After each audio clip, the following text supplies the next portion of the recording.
Avant de commencer, j'aimerais remercier Thomas, Eric, Patrick, Benoît, Luc.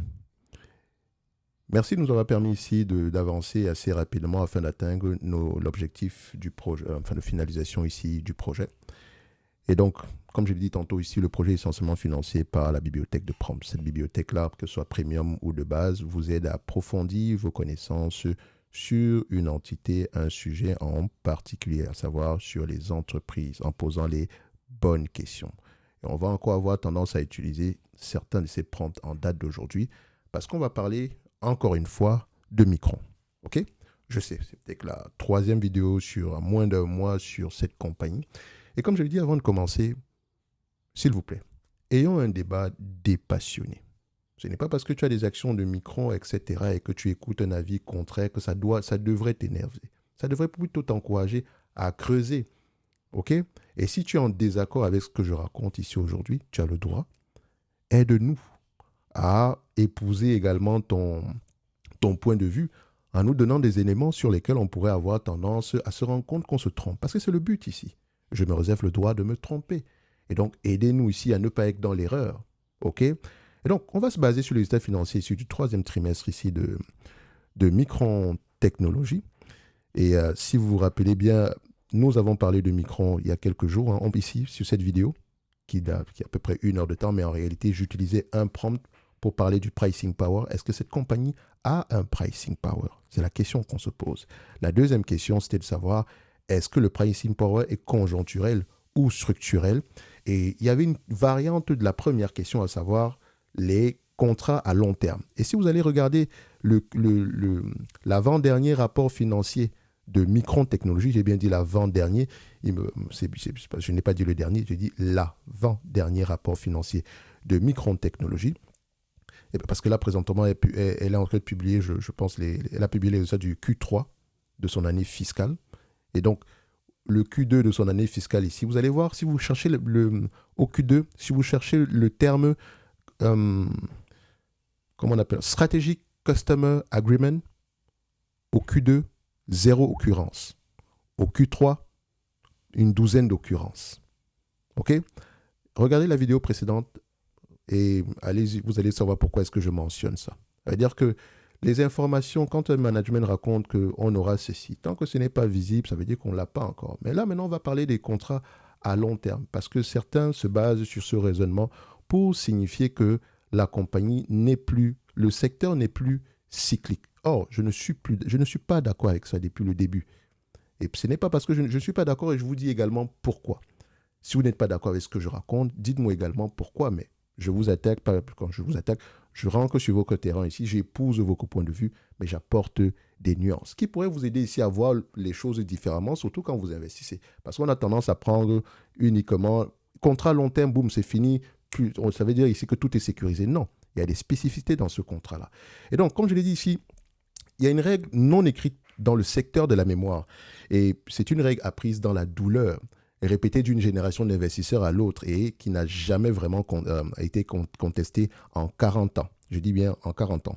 Cette règle dit que la mémoire n'est pas un business de technologie.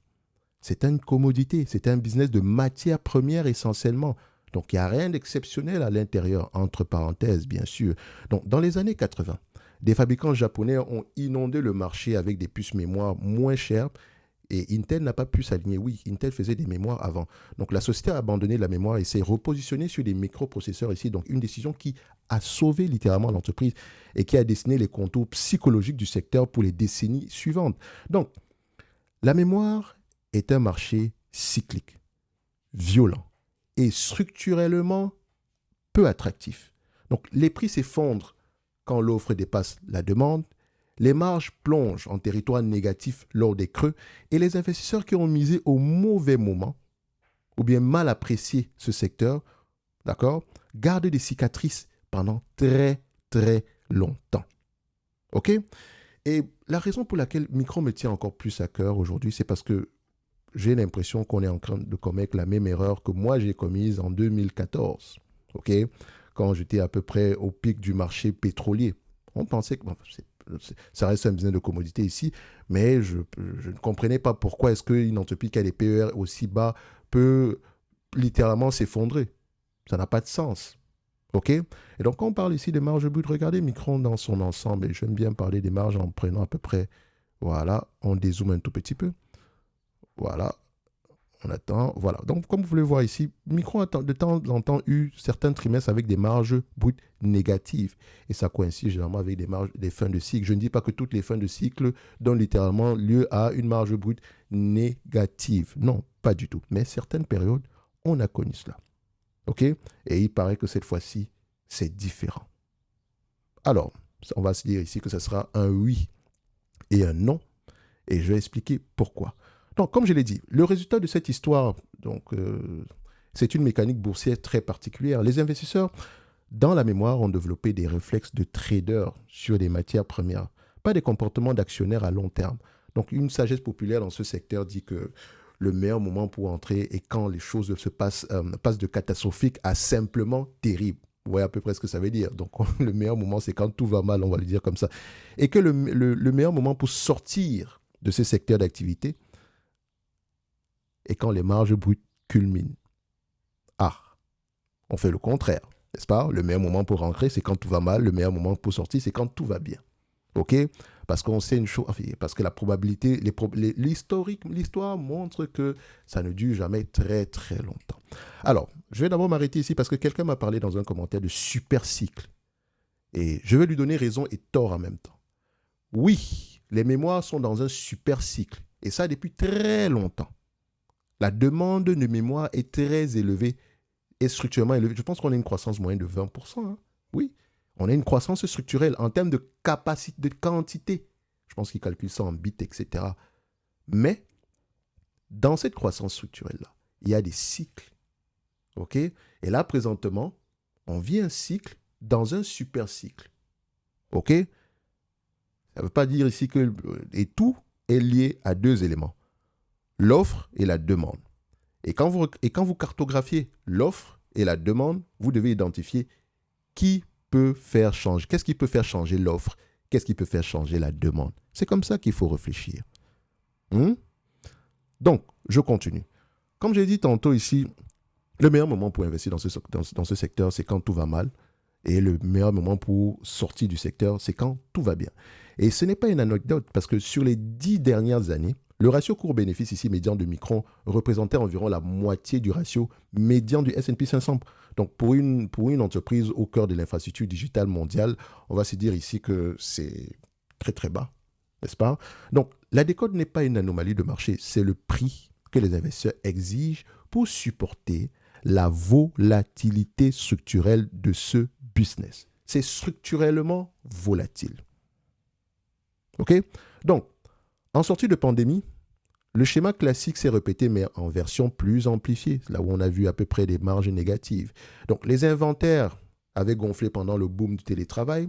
Donc, quand la demande s'est normalisée, donc quand on parlait de boom du télétravail, les gens achetaient des ordinateurs, etc. Donc, la demande a explosé. Donc, quand la demande s'est normalisée, les prix se sont effondrés. Donc, Micron a affiché une marge brute négative pendant 4 trimestres consécutifs. Donc, ça, c'était à peu près en 2023. Comme je disais tantôt, on a eu des marges brutes négatives et non des marges faibles, bien négatives. Donc, l'entreprise perdait de l'argent à chaque puce vendue, en plus des charges sur l'inventaire qu'elle devait comptabiliser de manière générale. C'est dans cet état, avec un bilan fragilisé et un appétit au risque au plus bas, que le boom des investissements en intelligence artificielle a démarré en 2024. Et je le rappelle ici, en 2024, on parlait déjà de Micron, parce que parfois c'est tendance à me rapprocher le fait que je suis très négatif sur Micron. Pourtant, Micron, je puis vous le dire, en cette vidéo qui date du 26 du mois de septembre 2024, c'était écrit quoi? Micron, le grand gagnant de la ruée vers l'or, machin, machin, machin. Allez-y l'écouter. Et vous allez comprendre pourquoi aujourd'hui, je ne suis peut-être pas en train de raconter des histoires. OK? Je continue. Alors, comme je l'ai dit, la ruée vers l'intelligence artificielle a commencé. Le grand boom a commencé pour les mémoires aux alentours de 2024. Donc, les grands opérateurs de data center, que vous connaissez tous ici, ont commencé à déployer des milliards dans des infrastructures IA. C'est eux la demande. OK? Et ces infrastructures, ça veut dire ici que c'est eux qui vont avoir tendance à faire, qui font la pluie et le beau temps. D'accord? Ce qui veut dire ici que s'ils réduisent leurs demandes, si les capex diminuent, vous connaissez la chanson. Donc, ce sont des capex de croissance et qui sont par nature très peu durables, surtout quand on est en train de bâtir une infrastructure. J'ai mis un livre dans le groupe School, dans l'onglet ressources. C'est un livre en anglais, mais vous allez vous rendre compte que l'histoire se répète encore et encore. Quand on a un boom technologique, ça commence toujours par l'infrastructure. C'est toujours comme ça. OK? Excusez-moi de parler avec certitude, mais j'ai souvent du mal à... Je préfère souvent me baser sur les probabilités. OK? Je continue. Donnez-moi juste un instant ici. Alors, comme je disais tantôt, les grands opérateurs de data centers ont commencé à déployer des milliards dans les infrastructures IA. Et donc, ces infrastructures ont besoin de mémoire, des volumes massifs de mémoire, bien supérieurs à ce que l'industrie n'avait jamais eu à absorber par le passé et en un laps de temps record, en un si court laps de temps. OK? Mais Micron et ses concurrents n'étaient pas en position de lancer immédiatement un nouveau cycle d'investissement lourd. Parce que pour un data center, comment on dit ça? Pour construire une usine, afin d'augmenter la production, non seulement ça prend des années, mais également ça demande des dizaines de milliards. Or, ces entreprises-là sortaient d'une période assez difficile précédemment. Parce que, comme je l'ai dit, dans ce secteur d'activité, l'un des éléments importants souvent à aller regarder, c'est le niveau d'endettement. Et la dette nette ici doit souvent... C'est le genre de business qui ne doit même pas avoir de dette nette. OK? Donc, quand Micron s'est retrouvé en bas de cycle avec une dette de 22 milliards, de 3 milliards de dollars ici, une dette nette, ça peut sembler petit. Enfin, excusez-moi, ce n'est pas une dette nette, excusez-moi. Plutôt du cash net, ça montrait plutôt que l'entreprise ici avait une capacité de survie, avait la capacité de survivre. Et vous pensez que la dette nette a augmenté ici parce qu'il voulait? Non, parce que c'est en augmentant la dette qu'on a pu payer les employés, qu'on a pu redémarrer le cycle de production parce que l'entreprise avait un chiffre d'affaires de 100 dollars avec des marges brutes négatives. C'est-à-dire qu'elle perdait de l'argent. Donc, je vous vends un produit, mais je perds de l'argent quand je vends le produit. Ça ne me permet même pas de payer mes employés, de payer la recherche et développement, de payer, c'est pas moi, le courant ou bien l'énergie. Bref, on n'a pas d'argent, on doit s'endetter. C'est pour ça que la dette nette augmente. Et donc, la période actuelle est très, très favorable. Et là, ils ont assez d'argent pour continuer à souffrir. Et ça va rester comme ça. Micron doit toujours avoir une dette nette négative. Et ça montre déjà que c'est une entreprise qui est bien gérée dans ce secteur d'activité. C'est important. Parce que voir, il y a des entreprises qui pourraient bien s'en sortir avec un niveau de dette plus élevé que ça. Mais dans ce secteur, dette nette négative, c'est préférable. Elle ne doit pas avoir de dette. OK?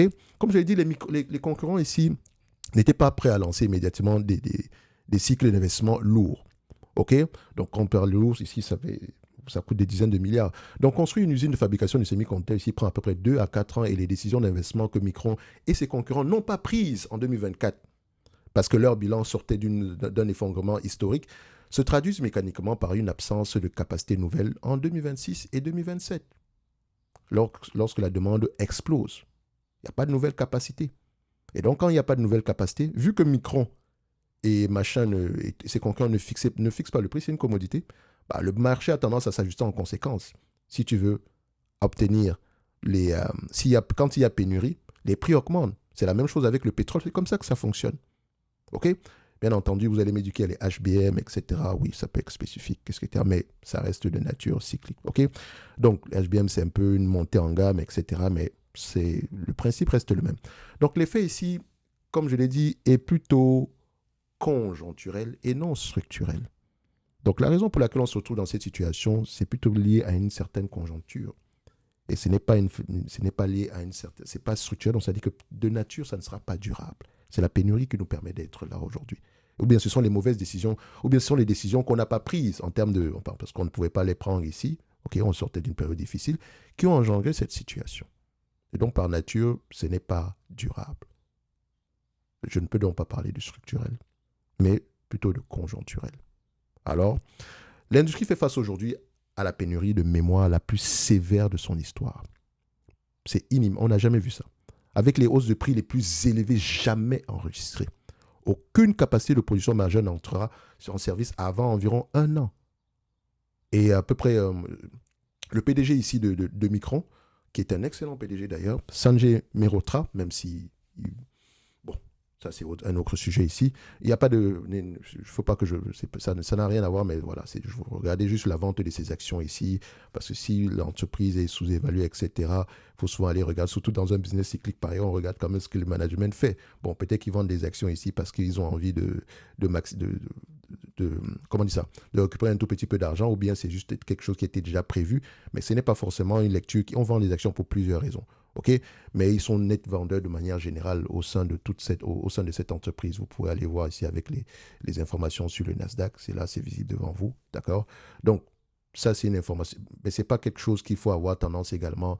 On ne va pas se dire ici qu'on va regarder ça pour tirer des conclusions. Ça reste des éléments parce que nous sommes avant tout des enquêteurs. On enquête, on regarde. OK? Donc, comme je l'ai dit, le PDG de Micron, il a dit sans ambiguïté lors de la dernière conférence ici au résultat, donc le Q3 que vous avez présentement sous les yeux, pour ceux qui ont eu tendance à consulter. Il a dit ceci, et je cite, « Nous n'avons actuellement pas de visibilité sur le moment où l'offre de mémoire pourra rattraper la demande croissante. » Où l'offre de mémoire, il n'a pas dit la demande pourra rattraper la demande croissante. Il n'a pas dit pourra rattraper la demande, mais la demande croissante. Ce qui signifie que peut-être même quand l'offre sera disponible ici, la demande sera encore plus élevée. D'accord? Peut-être. Moi, je n'en sais rien. OK? Je constate juste. Alors, le résultat de cette pénurie est immédiatement visible dans les chiffres. Hein. Comme vous l'avez vu, Micron a publié d'excellents résultats. Micron a enregistré des marges brutes qui redéfinissent structurellement ce que pricing power signifie dans ce secteur. Okay? On en a parlé dernièrement, comme je l'ai dit en début de vidéo, j'ai parlé de pricing power sur ma vidéo précédente. C'était un gros pavé d'1 heure de temps, mais c'était pour essentiellement vous démontrer que quand on regarde un pricing power, on doit le regarder du point de vue durable ou pas durable. Qu'est-ce qui a engendrer ce pricing power-là. Parce que généralement, on a un pricing power parce qu'on a un avantage concurrentiel. C'est quoi le nom de l'avantage concurrentiel de Micron? Vous avez un nom? Est-ce que vous avez un nom? Est-ce que c'est un intangible, donc lié à la technologie, etc., exceptionnelle? Est-ce que c'est lié au coût de production? C'est une question que je pose, hein. Laissez-moi savoir en commentaire. Parce que si on a un pricing power qui est plutôt structurel, on ne devrait pas s'inquiéter en date d'aujourd'hui. Mais moi, comme je l'ai dit, le pricing power, il est conjoncturel. Il est lié à la pénurie actuelle. OK? Et ce pricing power-là pourrait avoir tendance à, disons, il pourrait être de plus en plus fragilisé avec l'augmentation de l'offre. OK? Avec l'augmentation de l'offre. La seule condition ici, c'est que la demande soit de plus en plus élevée. Mais attention, vous avez vu quoi sur les hyperscalers? Maintenant, ils s'endettent pour financer la dépense de croissance. Vous pensez que ça va durer? Celui qui pense que ça va durer voit le monde avec les lunettes roses. Et donc, il faut faire très attention aujourd'hui. Parce que si demain, il coupe la demande, c'est terminé. Vous avez vu aujourd'hui, nous sommes le 26 du mois de juin. Apple va augmenter ses prix de 25%. Pourquoi? On appelle ça aujourd'hui la rampocalypse. En fait, c'est la pénurie de mémoire. Et la pénurie de mémoire pour le segment grand public. Et le segment grand public ici, ce sont vos ordinateurs portables, vos téléphones portables, ou bien tout autre outil électronique ici avec de la mémoire. Parce que toutes les capacités de production sont maximisées au niveau du HBM, qui est la mémoire qui rapporte le plus d'argent. Mais attention, dans les mémoires, il y a des strates. Hein. D'accord? Vous avez les DRAM, vous avez la NAND, vous avez les SSD, vous avez les HDD. Voilà. Allez-y voir à peu près comment, là où certains se situent, etc. Mais tout le monde mange, on va le dire comme ça. Tout le monde mange dans le secteur en date d'aujourd'hui. Donc, comme je l'ai dit tantôt, Micron enregistre aujourd'hui des marges brutes qui redéfinissent de ce que pricing power signifie dans ce secteur. Donc, les données historiques montrent que la moitié des trimestres de Micron depuis 2010 ont généré des marges brutes inférieures à 32%. Vous pouvez aller regarder, utiliser Coifin pour ça. Donc, ce que l'entreprise affiche aujourd'hui dépasse largement son pic absolu historique, lui-même atteint au 4e trimestre 2018. Si on retourne un tout petit peu ici et qu'on met à peu près marge brute, gross margin, où est-ce qu'on a ça? Gross profit margin. Et je vais le mettre ici en trimestriel. Et on va dézoomer un tout petit peu. Comme ça, on va prendre les 10 dernières années. Vous voyez que c'est à peu près à cette période-ci. ok, qui correspond à peu près à 2018, quatrième trimestre 2018. Et aujourd'hui, on a quelque chose de bien plus élevé que ça. Donc, comme je l'ai dit, 32% en moyenne, les marges brutes sont 32%, sont inférieures à peu près à 32%. OK? So, en moyenne, sur les 10 dernières années, elle a généré des marges brutes inférieures à 32%. Donc, les marges affichées en date d'aujourd'hui sont littéralement plus élevées que le pic de 2018. Alors, la vraie décision stratégique de ce trimestre n'est pas liée aux marges trimestrielles, non. Elle est dans ce que Micron a choisi de faire avec son pouvoir de marché actuel, son pricing power actuel. Okay? Et c'est sur celle-là que se base généralement la thèse grand public. Okay? Et la thèse est la suivante. Si l'entreprise a passé l'année à convertir ses clients en signataires de contrats d'approvisionnement à long terme de type take or pay. Ça veut dire ici que le client s'engage sur des volumes définis sur 3 à 5 ans. Prenez bien l'année, 3 à 5 ans. Ça signifie quoi? Disons même que ça commence en 2027, donc ça finit à quoi en 2030? Admettons même que ça commence en 2027, ça pourrait finir en 2032. Bon, techniquement, ça oscille entre 2030 et 2031. Mais le client s'engage ici, c'est entre 3 et 5 ans. On ne vous a pas dit ici, certains ont 5 ans, certains ont 3 ans, peut-être que la majorité c'est 3 ans et une minorité à 5 ans. Je n'en sais rien. OK? Donc ne vous dites pas ici, quand vous prenez 3 à 5, on a tendance à prendre la fourchette supérieure. Prenez la fourchette inférieure. Parce que ces gens qui commandent chez Micron ne sont pas fous. Ils savent que les capacités arrivent à partir de 2028, 2029 par là. Et quand il y aura des nouvelles capacités, les prix vont avoir tendance à s'ajuster. Mais il peut y avoir également, parce qu'avoir une nouvelle capacité, ça ne veut pas dire ici que comment on appelle ça? J'avais parlé, comment on appelle encore cet élément me sort littéralement de la tête ici. Le taux d'efficacité, je veux parler de taux d'efficacité, mais je sais que ce n'est pas le terme, mais le rendement, voilà, je pense que c'est ça le terme.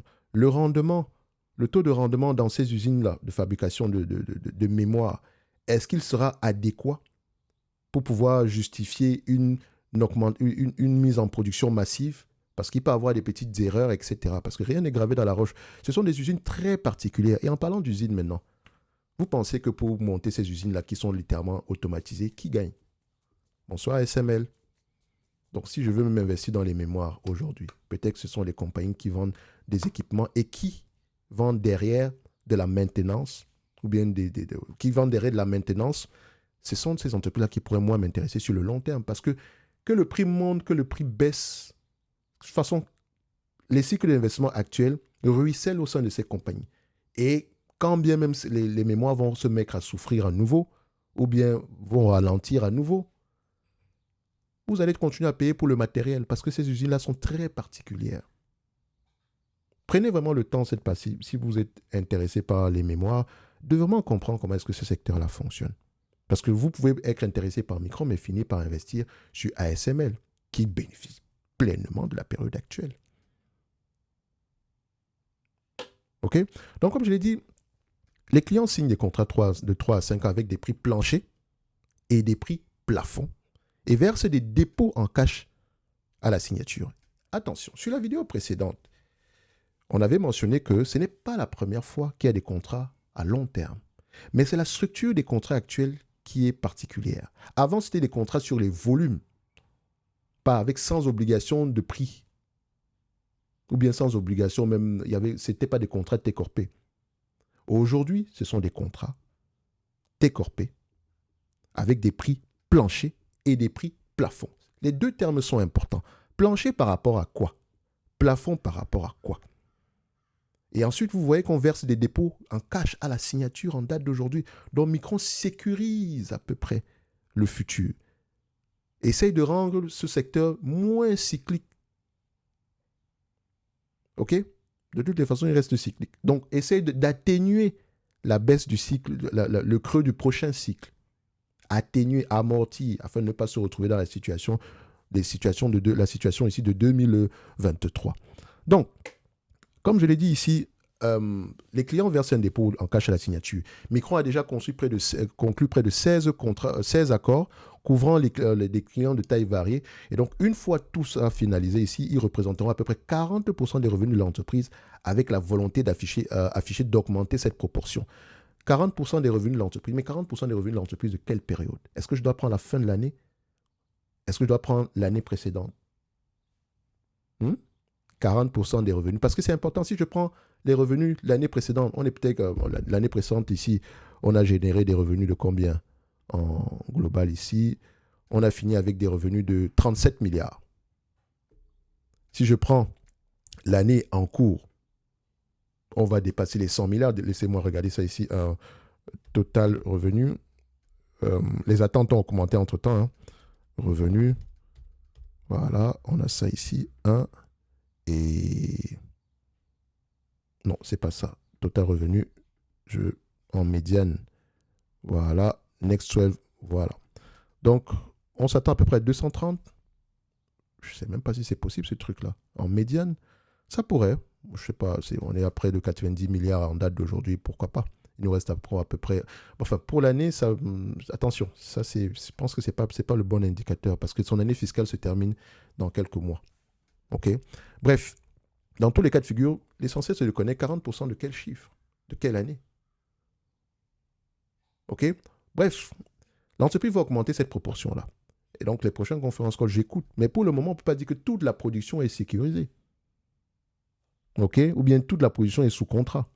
Non. 40%. 40%. Avec objectif d'augmenter. C'est déjà mieux que rien du tout. OK? Mais il ne suffit pas de dire qu'on a 40%. Mais il faut voir maintenant. Le détail qui révèle l'ampleur du renversement actuel, c'est celui-ci. Le prix plancher inscrit dans les contrats garantis, selon les mots du CEO de Micron, a des marges brutes bien au-dessus du pic historique de 2018. Je répète, le prix plancher inscrit dans ces contrats garantis, selon les mots de Merorta lui-même, a des marges brutes bien au-dessus du pic historique de 2018. Disons même que, il a dit bien au-dessus, hein. Admettons même que ce n'est que la même chose, parce que les mots sont importants. Ce n'est que la même chose. 2018, c'est ça. Donc, ces contrats-là ont au moins 60% ou 61% de marge brute. C'est une bonne chose. À partir de ces niveaux-là, ça nous permet d'atténuer un tout petit peu la baisse. Parce que c'était quand même une très bonne période. Et à cette période-là, ils ont gagné de l'argent. Si on prend ici en bénéfice net, c'était également très, très intéressant. On avait 46% ici de bénéfices nets. Mais ça, c'est 2018. Entre-temps, il y a eu l'inflation, etc. Ça ne va pas forcément avec la même chose ici. Mais voilà. Globalement, c'est déjà assez encourageant. Mais encore, c'est sûr, 40% des revenus actuels. Enfin, peut-être ceux de 2016, etc. Ceux de 2026. Autrement dit, même dans le scénario le plus défavorable prévu par ces contrats-là, Micron opère au-dessus de son meilleur trimestre jamais enregistré avant la période actuelle. C'est une bonne chose. Et comme je l'ai dit, il y a un prix plancher. Prix plancher ici, c'est marge brute de 2018. Et le plafond alors, c'est quoi? Donc, comme je l'ai dit tantôt, ces conditions sont verrouillées jusqu'en 2030 pour une portion significative de la clientèle. Ces accords ne sont pas unilatéraux, attention. Micron a accepté des prix plafonds en contrepartie des engagements clients. C'est-à-dire que si la pénurie s'avère plus durable que prévu, pour les raisons que j'ai tantôt évoquées, soit l'augmentation de la demande que Micron ne contrôle pas, qui est uniquement liée au bon vouloir des hyperscalers, admettons que le marché ne mette pas de plus en plus la pression. De toute façon, vous savez que cette demande va avoir tendance à diminuer. Nous qui sommes actionnaires des hyperscalers, on sait. On ne se casse pas la tête. Mais tant que la demande pour les data centers suit, OK. Mais on sait que ça va s'arrêter. Quand est-ce que ça va s'arrêter? On ne sait pas. On n'a pas de date exacte. Mais c'est une évidence que ça va s'arrêter. Donc à partir de là, je sais que la demande est fluctuante. OK? Mais ça ne veut pas dire que ça va s'arrêter l'année prochaine, au moins sur les 2-3 prochaines années, enfin, disons au moins les 24 prochains mois. Comme j'ai dit, Micron a accepté des prix plafonds en contrepartie des engagements clients. Donc, si la pénurie s'avère un peu plus durable que prévu, et comme je l'ai dit, peut-être parce que la demande est de plus en plus élevé, ou bien les entrées en production ici arrivent en retard, ou bien ne se passent pas comme prévu. Ok. Et comme je l'ai dit, Merota a dit lui-même ne pas avoir de visibilité sur le moment où l'offre rattrapera la demande. Et ça, c'est vrai, il ne peut pas savoir. Micron sera contractuellement limité. Donc, comme il ne peut pas avoir de visibilité, il faut se dire ici que Micron sera contractuellement limité dans sa capacité à capturer la totalité de cette hausse. Je m'explique. Aujourd'hui, les marges brutes sont très élevées. On parle de 86 à 85%. Ça, c'est le plafond. Le plancher, c'est 60%.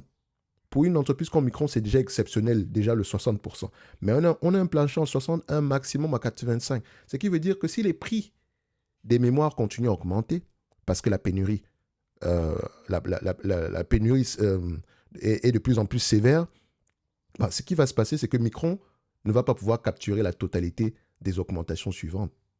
En tout cas, 60% de l'augmentation suivante, de prix suivante. Parce que 40% est contracté, 60% restant est flottant. OK? Ce n'est pas plus mal. Ce n'est pas plus mal. OK? Ce n'est pas mal. Ça joue également, c'est également à double tranchant. Quand ça va bien, ça va OK chez nous. Mais quand ça va mal, on a quand même 60% sur lesquels on ne sait pas à quoi ça pourrait ressembler. OK? Donc, pour Micron, c'est certes une concession qu'il fallait faire pour pouvoir avoir ces contrats-là. Et donc, la concession était le prix d'entrée pour convaincre ici les acheteurs de s'engager sur 3 à 5 ans dans un contexte ici d'incertitude extrême. Ce qui amène la question que tout investisseur devrait se poser.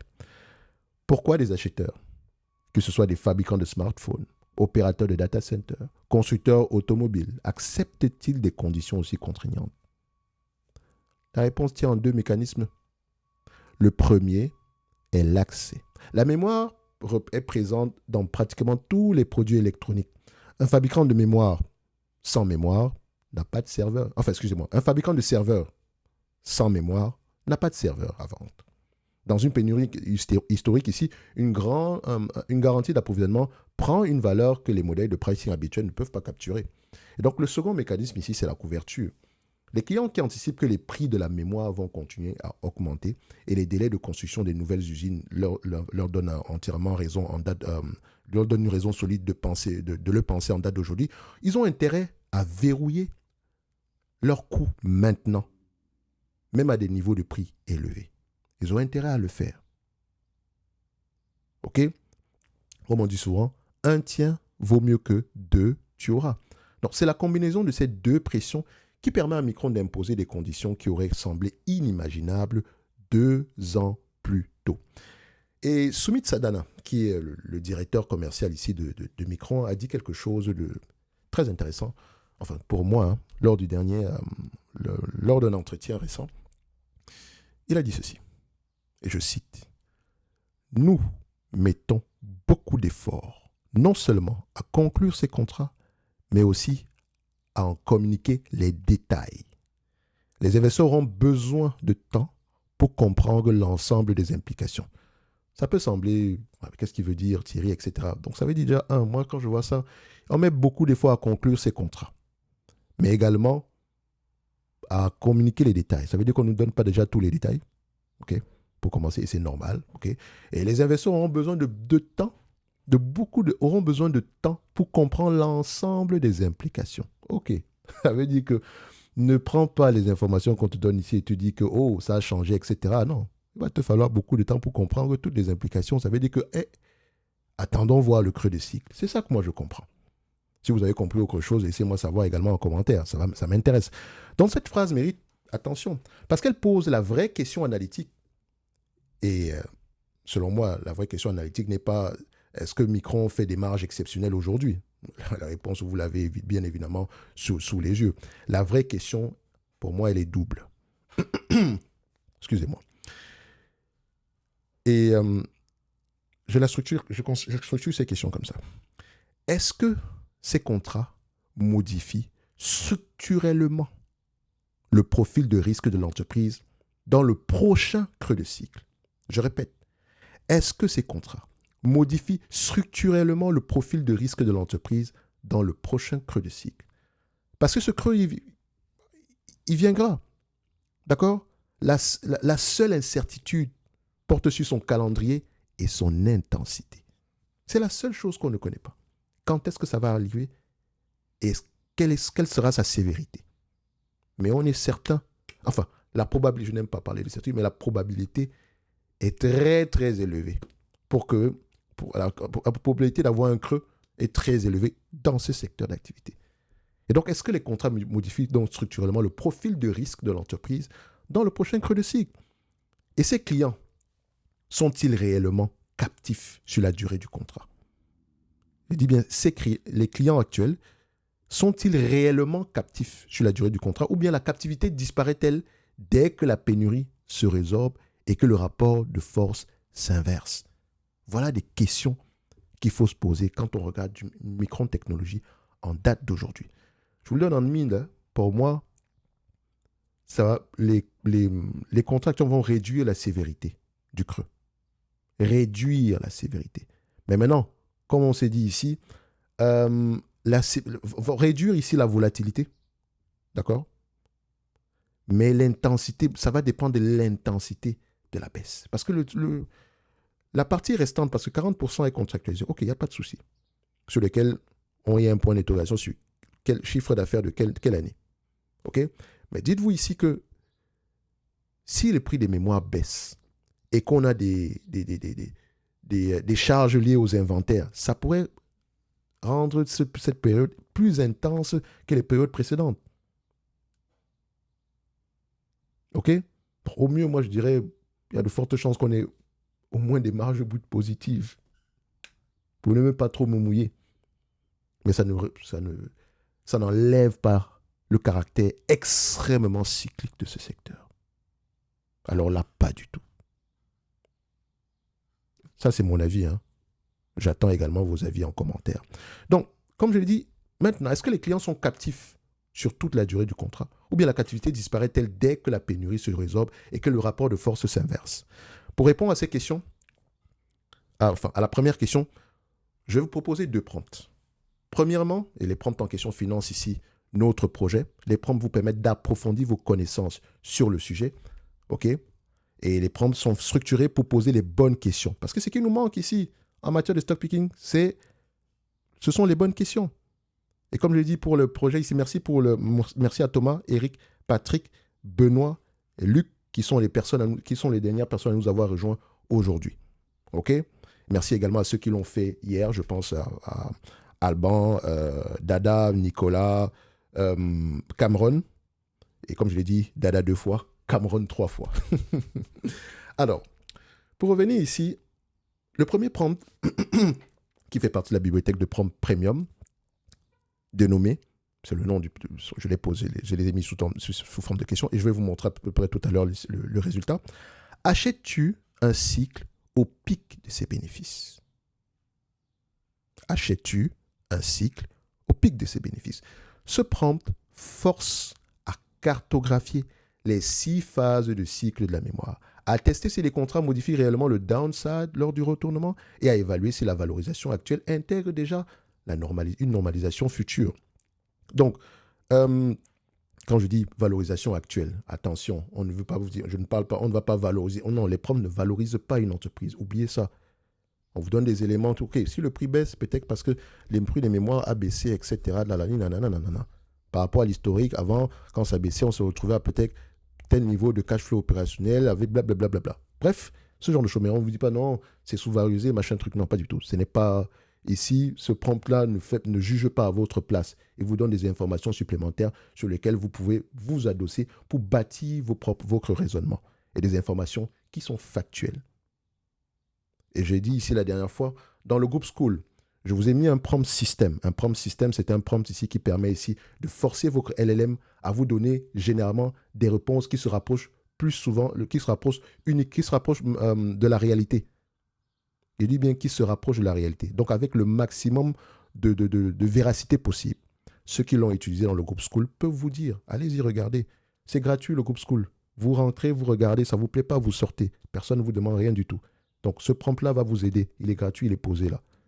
Donc prenez-le, utilisez-le et quand vous allez poser des questions, vous allez voir la différence. Et juste ici, s'il vous plaît, l'amabilité de dire aux autres si ça fonctionne ou pas. Je pense que présentement, c'est 100% des personnes qui l'ont prise ici mentionnent ils voient littéralement un changement par rapport aux résultats. Ne me croyez pas sur parole. Moi, ici, je dis une chose, faites ce que vous voulez. OK? So, prenez le temps d'aller tester. Et c'est la même chose avec les prompts. Si un prompt système est intéressant, imaginez le reste. Alors, pour le 26 du mois de juin, donc en date d'aujourd'hui, comme je l'ai dit, nous allons avoir tendance à modifier le tarif de la bibliothèque de base. Donc, vous pouvez encore adhérer en date d'aujourd'hui, tout simplement parce que à partir de samedi, je vais faire une mise à jour et je vais rajouter certains éléments. De toute façon, j'ai mis les informations dans le groupe School. OK? Donc, laissez-moi continuer ici. Donc, comme je l'ai dit, le prompt en question nous permet ici de cartographier les 6 phases d'ici. Comme je l'ai dit, je vais vous montrer ça tout à l'heure.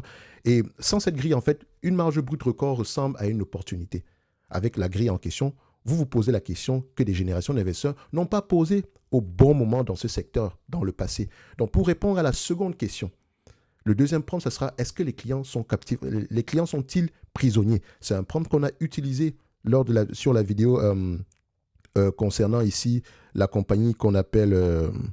Où est-ce que j'ai utilisé ça ici? J'ai utilisé ça sur Amazon. J'ai utilisé ce prompt ici, je l'ai montré. Donc, vous pouvez regarder la vidéo concernant Amazon, qui est celle-ci. J'ai tout vendu. Oui, c'est le titre, hein, mais vous savez bien que je ne vends aucune action Amazon. Quand je dis j'ai tout vendu, je me mets à la place de quelqu'un qui voit Amazon à 29 fois les bénéfices, conclut que c'est surévalué, alors qu'il faut regarder les cash flows. Et je donne mon raisonnement. OK? Donc, pourquoi est-ce que, pour moi, Prime Day, c'est un événement qui montre la puissance d'Amazon, la captivité. OK? Bref, allez-y regarder la vidéo. Comme je l'ai dit tantôt ici, le deuxième prompt, c'est les clients sont-ils prisonniers? Toujours faisant partie ici de la bibliothèque ici de prompt premium. Et donc, ce prompt décompose les vrais switching costs.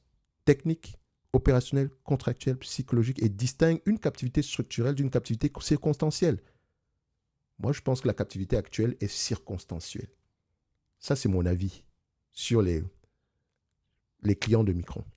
Donc, dans le cas de Micron, la réponse détermine si 40% des revenus sous contrat constituent un socle défensif durable ou simplement une parenthèse exceptionnelle dans une industrie qui reprendra tôt ou tard ses habitudes.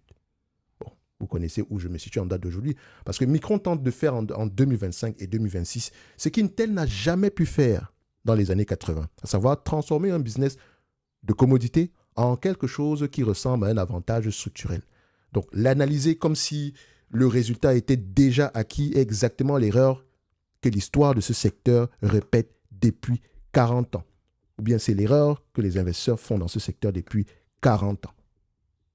En pensant que cette fois, c'est différent. Parce que c'est littéralement ça que moi je vois quand je regarde vos commentaires. Parce que d'aucuns ici se disent toujours « Ouais, mais pourquoi tu n'es pas positif ?» Mais je ne suis pas positif. Je te dis « Pourquoi toi tu es positif ?» C'est ça que moi je veux savoir. Aide-moi à épouser ton point de vue avec des éléments factuels. Ne me dis pas « Ouais, mais la demande explose. » Ça veut dire quoi? Qui contrôle donc la demande? Et les gens qui contrôlent la demande, est-ce que tu vois comment se comportent les bilans? Ça te dit quoi? Il faut prendre le tableau dans son ensemble. Une entreprise ne vit pas en vase clos, non. Je vous ai dit, il y a des fournisseurs qui ont un impact. Il y a des clients qui peuvent avoir un impact. Il y a des concurrents qui peuvent avoir un impact. Et tous ces éléments-là ont un impact sur le plan opérationnel du business en lui-même. 4 dimensions de lecture. Il faut le faire. Depuis qu'on parle, je ne vous ai pas parlé de chiffres, BPER, machin, truc. Ce n'est pas le moment. Parce qu'aujourd'hui, les gens regardent cette compagnie avec les lunettes roses. Le chiffre d'affaires augmente de plus en plus. Les attentes, parlons-en. Regardez juste ceci. Les attentes des analystes sur cette compagnie en termes d'operating cash flow ont doublé littéralement en un mois. Presque doublé. Rappelez-vous la vidéo du mois de mai que j'ai fait sur Micron, où j'avais mis moins 80%, ce qui est également une image ici. OK? Cette vidéo-là, je pense que je vais m'amuser à mettre moins 100% sur l'imagette. Cette vidéo-là, en réalité, sur cette vidéo, on était à 91 $ l'action en cash flow. J'avais pris 6 fois les cash flow au grand max. Donc, ça donnait quelque chose en tout de 500 $, 500 $ par là. Et on était à 700 $ par là. Quelqu'un m'avait mis en commentaire que ouais, le Micron va se retrouver à 1000 $, etc. Je lui ai dit, bien sûr, ça pourrait même aller à 2000, 3000, 4000. Ce n'est pas ça le sujet de ma vidéo. Le sujet de ma vidéo est simple. N'oubliez pas que c'est un business cyclique. Quand vous payez 5 fois les bénéfices, vous sous-entendez qu'elle est capable de rapporter le même niveau de bénéfice net sur les 5 prochaines années. C'est tout. Maintenant, quelle est la probabilité que ce soit le cas? C'est la question qu'il faut se poser. Quand tu regardes la demande, quand tu regardes l'offre à venir, mais il y a beaucoup d'incertitudes. Donc, il faut faire attention. Je ne vous ai pas dit n'allez pas investir. De toute façon, je ne vous dis rien du tout ici. Ici, chacun fait ce qu'il veut.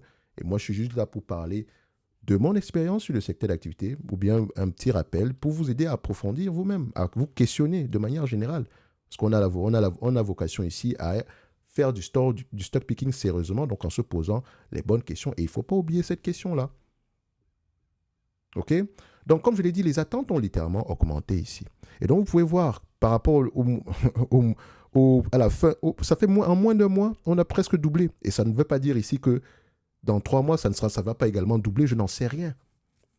Parce que si aujourd'hui, je ne paierai pas moins de $1,000, plus de $1,000 ici. OK? Alors que hier, je ne paierais pas plus de 500. Mais en réalité, l'un ou l'autre ici, ce n'est pas trop ça parce que moi, je veux continuer à gagner de l'argent. Je veux absolument que Micron puisse maintenir ce niveau de bénéfice sur les 20, 30, 40 prochaines années. C'est la différence avec des entreprises comme celle-ci qui ne rapportent pas de l'argent de manière ponctuelle. Tout ce qu'elle a en que de rapporter en date d'aujourd'hui, la probabilité que ce soit la même chose sur les 10 prochaines années est très élevée. Pourquoi? Vous avez les éléments maintenant vous allez prendre les éléments qui permettent ici de fortifier le mot. Ou bien quels sont les éléments qui montrent que Amazon a un mot pour bâtir votre raisonnement. Je ne m'attends... Ici, ça serait extraordinaire de voir que les bénéfices nets à partir de 2028 s'effondrent littéralement. Ce qui est quelque chose qui pourrait probablement arriver à une compagnie comme Micron Technology. Pour des raisons qu'on a tantôt citées plusieurs fois ici, que ce soit l'augmentation des capacités, que ce soit la réduction de la demande ici parce que les hyperscalers décident de moins investir, que ce soit même l'augmentation des capacités et également l'arrivée de concurrents, etc. Parce que si vous gagnez autant d'argent, les hyperscalers, je vous ai dit que leur business, c'est la baisse des coûts de production. C'est une chose qu'il ne faut pas oublier. Si dire ça ici aujourd'hui, c'est être méchant par rapport à Micron, je ne sais pas je ne sais pas quelle vue vous avez par rapport au stock picking. C'est la prudence. OK? Donc, je vous parle comme si je parlais à quelqu'un de ma famille. OK? Si tu décides d'investir sur Micron en date d'aujourd'hui, en termes de pondération dans ton portefeuille, tu sais que c'est ultra spéculatif. Tu le mets là, ça ne va pas dépasser un certain pourcentage et on est go. Ça pourrait même tripler, quadrupler, je n'en sais rien. Parce que de toute façon, en termes, quand il y a... Voilà, l'argent suit. Mais c'est la pérennité, rappelez-vous, c'est la durabilité de ce volume-là qui devrait nous intéresser plus que toute autre chose. Oui, on a des éléments ici qui vont dans le sens positif, mais également, il y a des éléments qui vont dans le sens négatif. Et il y a des moving parts qu'on ne contrôle pas. Et quand il y a beaucoup d'incertidutes, il faut faire attention parce que globalement, je répète encore, la demande est structurelle au niveau des mémoires. Donc, si tu veux t'intéresser aux mémoires, regarde quand ça va aller mal. T'inquiète pas. Ça sera à ce moment-là qu'il faudra regarder cette compagnie. Comme je l'ai dit ici, je vais vous montrer à peu près quel est le résultat du prompt en question quand on le lance sur Micron, justement celui-ci, concernant ici le achètes-tu un cyclique ou une cyclique au pic de ses bénéfices. Alors, ça me donne ceci. Et là, j'ai juste pris ici la partie qui parle de où est-ce qu'on peut se retrouver dans le cycle. Donc, comme vous pouvez le voir, le early recovery, c'était à cette période. OK? Selon, et encore, c'est allez vérifier vous-même, on vous dit qu'actuellement, on est en late expansion. Pourquoi? Les prix atteignent des niveaux historiques extrêmes. Les marges brutes dépassent les pics de cycle précédents. Chaque résultat trimestriel bat les estimations. La guidance accélère séquentiellement. Donc, chaque trimestre, on augmente la guidance. Le CAPEX s'emballe. Le management commence à verrouiller des accords de long terme pour sécuriser le pricing peak. Le downturn pourrait commencer à arriver aux alentours de fin 2027, fin 2028, enfin entre 2027 et 2028. Ce n'est jamais une pareille, tout simplement parce que les nouvelles capacités entrent en production simultanément chez les 3 fournisseurs. Les prix spot peuvent se stabiliser puis décliner, possible, si la demande ne suit pas. Les prix contractuels suivent avec 1 à 2 trimestres de délai. Le management parle encore de demandes solides, etc. Bref. Et à partir de la baisse, on commence à voir des marges brutes qui deviennent soit nulles ou négatives, ça c'est le cas extrême, et les PDG qui annoncent des réductions, etc. Donc c'est uniquement pour avoir une idée générale de comment est-ce que ça pourrait se passer. Je ne dis pas que ça va exactement se passer comme ça. On prend les éléments actuels parce que ça va se baser sur le cycle précédent. Voici comment les cycles précédents se sont comportés, comment ça s'est passé. Et si tu vois ce type d'éléments, augmentation, moi quand j'ai vu augmentation des capacités, je peux comprendre pour la demande, etc. Mais je sais également que c'est le début de la fin de quelque chose. Ça ne veut pas dire que c'est la fin. La nuance est importante. Il y a d'autres éléments que ce prompt-là va avoir tendance à vous donner ici. Je ne vais pas dérouler tout ça ici, normalement. Ceux qui ont accès au prompt Premium Top Invest, allez prendre le prompt qui s'appelle, je l'ai appelé PIC ici, mais voilà, je vous ai donné le nom. Lancez-le sur Micron et je vous donnerai à peu près comment utiliser certaines variantes. Vous avez déjà le prompt système et je rajouterai certains éléments ici pour que vous puissiez forcer le LLM à aller un peu plus loin. Et votre but est de converser avec le LLM. Vous pouvez lui poser des questions uniquement liées à cette partie-là. Donc, vous ne commencez pas de nulle part. Et ça vous permet de mieux comprendre les choses. OK? Toujours vérifier factuellement les éléments. Bref, je pense que j'ai été assez long ici. Connaissant Micron, je sais que vous m'attendez. Ouais, c'est combien en date d'aujourd'hui? Comme moi, je l'ai dit, Micron, pour moi, je ne l'achète pas à un prix qui dépasse les tangible book value. Ça, c'est mon prix. Et vous pouvez voir à peu près le tangible book value. Où est-ce qu'il se situe? OK? Il est là. Il est très, très loin du prix actuel. Donc, il est à peu près à 87. Et ça ne fait qu'augmenter. Donc, je préfère me baser sur les actifs tangibles qui sont très favorables, qui sont très durables ici. C'est du concret, ce sont des usines, etc. Mais maintenant, par rapport au prix actuel, je ne paierai pas plus de 6 fois les cash flows. Et encore, quand je dis 6 fois les cash flows, ça sous-entend que sur une compagnie comme Micron, j'ai été gentil avec 6 fois les cash flows, et les cash flows qui peuvent avoir continué à augmenter ou diminuer. Aujourd'hui, les analystes ont presque doublé. Ça ne veut pas dire que les analystes ne vont pas réduire de moitié ces attentes-là. Ça également, il faut le prendre en considération. Les deux, ça va dans les deux sens. Donc, si je prends 6 et qu'à partir de 2029, ça prend en considération l'augmentation de la production, si les productions, parce qu'ici, si le prix commence à baisser, ça a un impact sur les attentes. Quand la production entre en jeu, les volumes augmentent. Si la demande ne suit pas, les prix vont avoir tendance à se stabiliser avant de baisser. Évidemment, le souhait de tout investisseur chez Micron, c'est de penser que ça va durer éternellement. Les amis, ouvrez les yeux. Faites de l'argent avec Micron, etc. Il n'y a pas de souci. Mais n'oubliez pas le risque. Votre rôle premier, c'est de protéger le capital. C'est le premier rôle. Donc, je n'aimerais pas parler comme les traders, etc. N'oubliez pas vos stop loss, etc. Mais ce n'est pas une entreprise sur laquelle on va se dire « Oh, je vais la garder jusqu'à la fin des temps, 10 prochaines années. » Non. Si tu l'as acheté aux alentours des 60, en dessous des $100, mon frère, tu peux garder tes actions tranquillement, même sur les 150 prochaines années, parce que structurellement, la demande est élevée pour la demande sera de plus en plus élevée pour les mémoires. Structurellement. Toi, tu es bien positionné. Mais pour quelqu'un qui l'a acheté à 500, à 300, à 400, à 600, à 700, à 800, à 900, vous n'avez pas le même positionnement. Vous ne devez pas avoir le même horizon de temps. Bref, en commentaire, ceux qui n'épousent pas mon avis, vous êtes les bienvenus. Aidez-moi à épouser le vôtre. Parce que moi, également, je me trompe et je me réserve d'ailleurs le droit de le faire. Merci à tous ceux qui vont nous permettre ici d'atteindre ici le palier final des 100% par rapport à notre projet. Et merci à ceux qui nous ont rejoints aujourd'hui. Je vais tantôt citer les noms. Et n'oubliez pas la date du 26 du mois de juin qui est aujourd'hui. La fin également de Amazon Prime, des Prime Day. Et donc, vous avez la vidéo explicative par rapport ici au projet, la bibliothèque de base, etc. Bref, je reviendrai vers vous. Ceux qui ont accès à la bibliothèque de base, de toute façon, je vous enverrai un courriel ici d'ici demain matin pour vous dire à peu près comment est-ce que ça va se passer. Dans le groupe School, récupérez le prompt système, il est gratuit. Et sinon, on se donne rendez-vous sur les prochaines vidéos. Un like, un abonnement, un commentaire, ça fait toujours plaisir. Mais permettez-nous de gagner du temps et booster le projet.